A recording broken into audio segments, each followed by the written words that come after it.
A 911 call, a black teenager, and a mother who arrived just in time. But what happens when the truth hits harder than the accusation? The sun hung low over Brookstone Estates, an affluent neighborhood in Columbus, Ohio. The kind of place where the lawns were perfectly edged, the driveways were freshly sealed, and the sidewalks barely had a crack. It was quiet, almost too quiet, except for the occasional dog bark or the hum of a luxury car rolling down the street. 16-year-old Elijah Brooks adjusted the strap on his gym bag as he walked, his headphones blasting music that drowned out the world around him. He had just finished a grueling basketball practice at Franklin High, and after a long day of classes and drills, he was exhausted. Normally, he'd take the bus home, but today he decided to cut through Brookstone. He wasn't unfamiliar with the neighborhood. His best friend lived just a few blocks away, but he also knew it wasn't a place where people expected to see someone like him walking alone. And inside one of those pristine homes, behind a large bay window, Linda Cartwright was watching. Linda had lived in Brookstone Estates for 15 years. She knew every face, every car, and every routine on her street. And right now, something didn't sit right with her. A teenage boy, black, tall, athletic build, walking alone, a bag slung over his shoulder. She felt a twinge of concern. Or was it something else? Linda reached for her phone and hesitated. Maybe he was just passing through. Maybe he had a reason to be here. But doubt crept in, fast and unrelenting. What if he was up to something? What if she ignored it, and later that night she saw a story on the news about a break-in just a few houses down? She felt a pit in her stomach. Better safe than sorry, right? Linda took a deep breath and dialed 911. Yes, I'd like to report a suspicious person in my neighborhood. But Linda didn't know that Elijah wasn't just any teenager, and she definitely didn't know who his mother was. Linda kept her eyes on Elijah as she spoke to the dispatcher, her fingers gripping the phone just a little too tightly. He's walking down my street, looking around like he's scoping out houses. I don't know who he is, and he's carrying a bag. The dispatcher's voice remained calm. Can you describe him? Linda's lips tightened. He's, tall, black, wearing a hoodie, gym shorts. He has a bag, I think. I don't know, but it doesn't look right. The dispatcher asked if the young man was doing anything illegal. Linda hesitated. Well, no, not exactly. But I've never seen him before. This is a quiet neighborhood. That was enough. The dispatcher assured her that officers would be sent to check it out.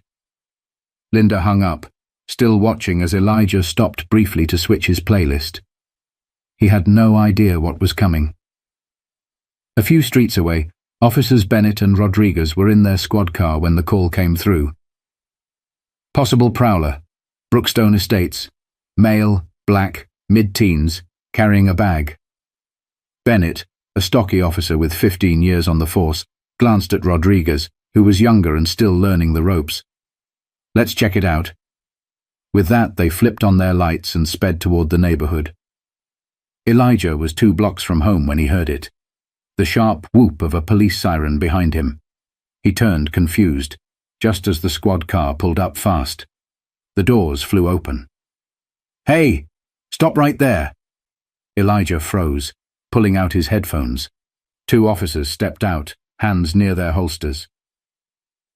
What's in the bag? Bennett demanded. Elijah blinked.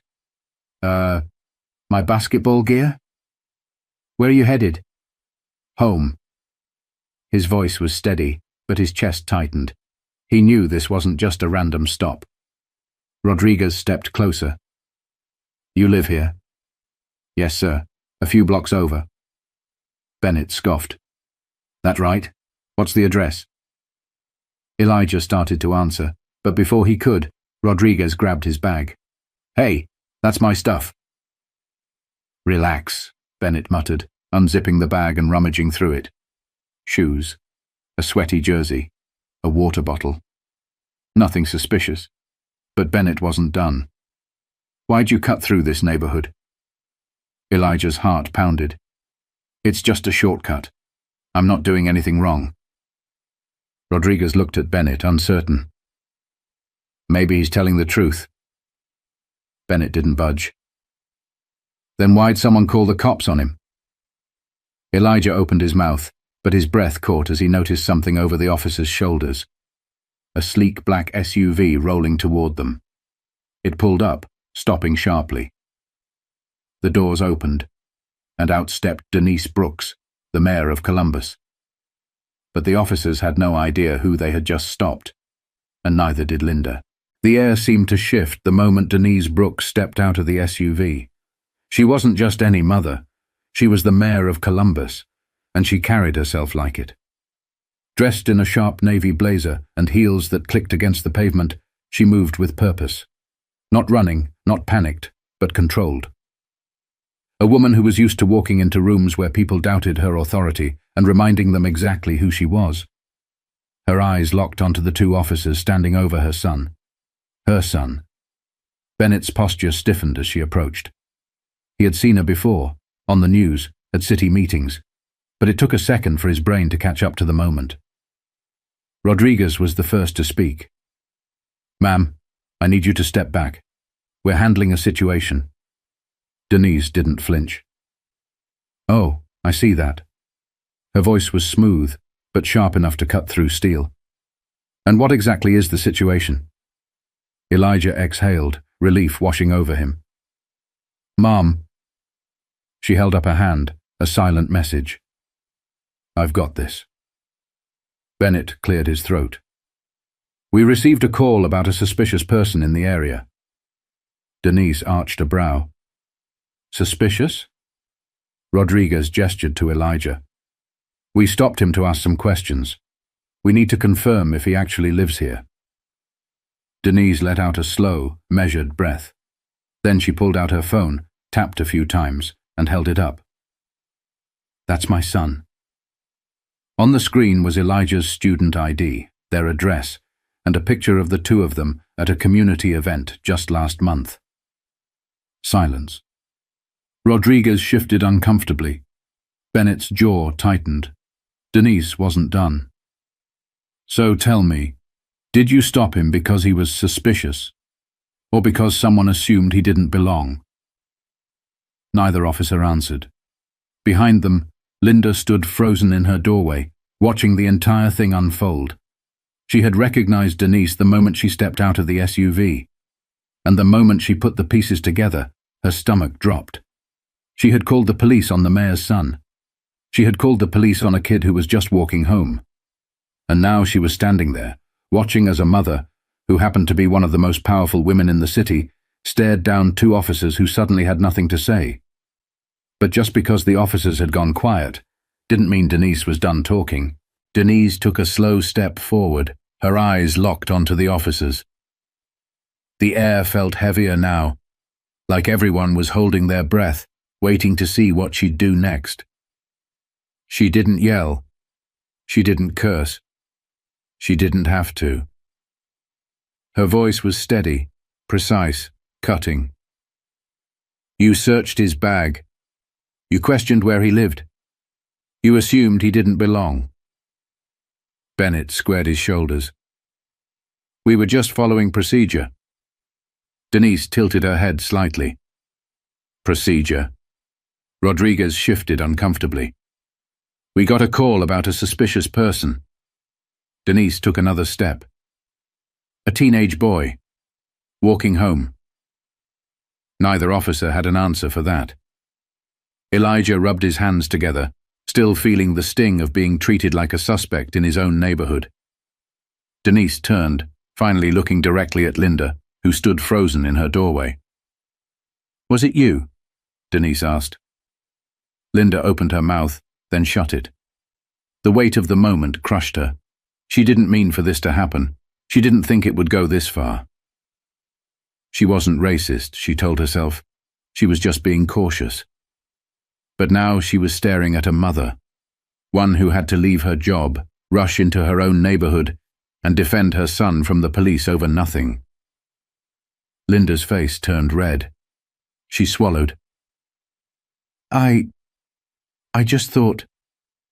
Denise cut her off. You thought what? Linda had no answer that wouldn't make her sound exactly like the person she never wanted to believe she was. Denise's gaze didn't waver. Do you know what could have happened here? Linda looked down. Elijah could have been tackled, arrested, slammed against a squad car for resisting, or worse. And all because a woman who had lived in the same house for 15 years decided that the sight of a black teenager with a gym bag was enough to dial 911. Denise didn't need to say it. Linda already knew. The officers knew too. But instead of apologizing, Bennett shifted. If there's no issue here, we'll be on our way. Denise exhaled sharply. That's it? Rodriguez hesitated. Look, we were just responding to a call. Denise shook her head, disappointment settling in. Yeah, you were. She turned back to Elijah and put a hand on his shoulder. Come on, baby, let's go home. Elijah slung his bag over his shoulder and followed his mother to the SUV. The officers walked back to their squad car, muttering under their breath. And Linda? She just stood there, arms wrapped around herself, watching them drive away. But for Elijah, for Denise, for every black family that has had to explain their existence in spaces they have every right to be in, this wasn't over. The ride home was quiet. Elijah sat in the passenger seat, staring out the window, replaying everything in his head. The flashing lights, the way they searched his bag like he was a criminal, the way the officers had looked through him, not at him. Denise gripped the steering wheel a little tighter. She knew this moment would come eventually. She just didn't think it would happen so soon. After a few minutes, she spoke. You okay? Elijah let out a slow breath. I don't know. She nodded. I get it. He turned to her. What would have happened if you weren't there? Denise's stomach clenched. She didn't have an answer she wanted to say out loud. Instead, she reached over, squeezing his hand. You did everything right. Elijah sighed. And it still didn't matter. Denise looked at him then, really looked at him. A 16-year-old kid, still sweaty from basketball practice, still carrying the weight of a moment that never should have happened. She knew this wasn't just about today.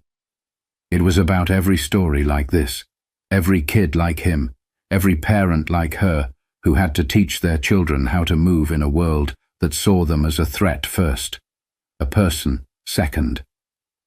And across the neighborhood, Linda sat in her living room, staring at the phone in her hands. The same phone she had used to call 911, the same phone that could have been the reason Elijah never made it home. Her stomach twisted. She thought she was being cautious. She thought she was protecting her neighborhood. But now, she realized she had just been afraid, and for the first time, she had to ask herself, afraid of what? She looked at the screen of her phone, and then, for the first time, she asked herself the question she had spent her whole life avoiding. What if the danger wasn't him? What if it was her? Now, ask yourself, how many times has a call like this ended differently? How many stories like Elijah's don't end with a parent showing up just in time? And how many times do people like Linda get to walk away, never thinking about it again? This isn't just a story about one afternoon in one neighborhood. It's a reality that plays out every day. Maybe it's time we stop pretending not to see it. Maybe it's time we do something about it. If this story made you think, even for a second, then share it. Talk about it. Learn from it. Because the next time someone like Linda picks up the phone, the person on the other end might not be as lucky as Elijah.